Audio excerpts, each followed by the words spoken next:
Bienvenue sur Paris-Nice 2020, départ de la Chalette sur Loing vers La Châtre pour cette étape de 212 km, une étape dédiée a priori aux sprinteurs. Pas de difficulté majeure donc, et le peloton avait peut-être besoin de répit aujourd'hui en laissant partir un homme seul. Premier attaquant et premier servi au kilomètre 5, le coureur belge Tom De Vriend de l'équipe Circus Wanty-Gobert sort du peloton. Aucun coureur ne prend sa roue ou ne tente ensuite de partir en chasse. Résultat, De Vriend est parti lui pour un long effort en solitaire. Après 27 km, il possède déjà plus de 7 minutes d'avance.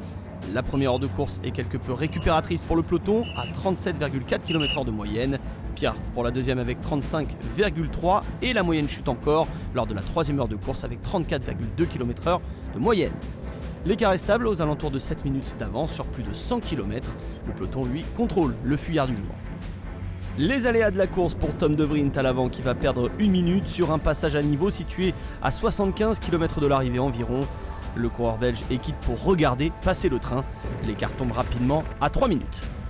Sous une pluie fine qui accompagne les coureurs depuis le départ, la nervosité gagne le peloton à environ 50 km de l'arrivée et les chutes se multiplient. Une chance pour l'homme de tête qui stabilise son avance. À 26 km de l'arrivée, la jonction s'opère entre la tête du peloton et le fuyard. Les équipes de sprinteurs vont désormais prendre en main la destinée de cette étape. Sous l'impulsion des Deceuninck Quick-Step et notamment Julien Alaphilippe, le rythme se durcit dans le peloton et les chutes n'en sont que plus spectaculaires à l'arrière.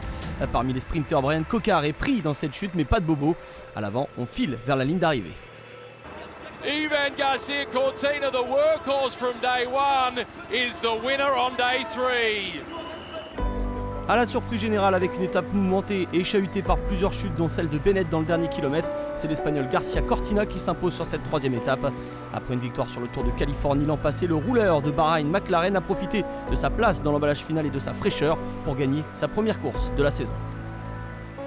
Oui, moi aussi je suis un peu surpris de tout le monde, je ne savais pas trop, sur la fin c'était un peu le chaos.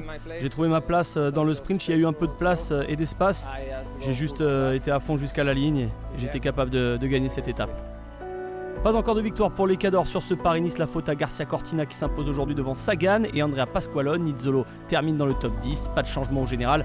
Sharkman conserve la tunique de leader pour 13 secondes devant Nizzolo, Stuyven est sur le podium à 24 secondes, enfin Peter Sagan est dans le top 10.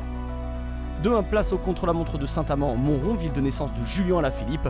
Le coureur de la Deceuninck Quick-Step sur ses routes devrait pouvoir faire bonne impression sur un tracé de 15 km conçu pour les gros rouleurs capables de bien passer les difficultés. Un avantage donc pour le Français vainqueur d'un contre-la-montre l'an dernier sur le Tour à Pau.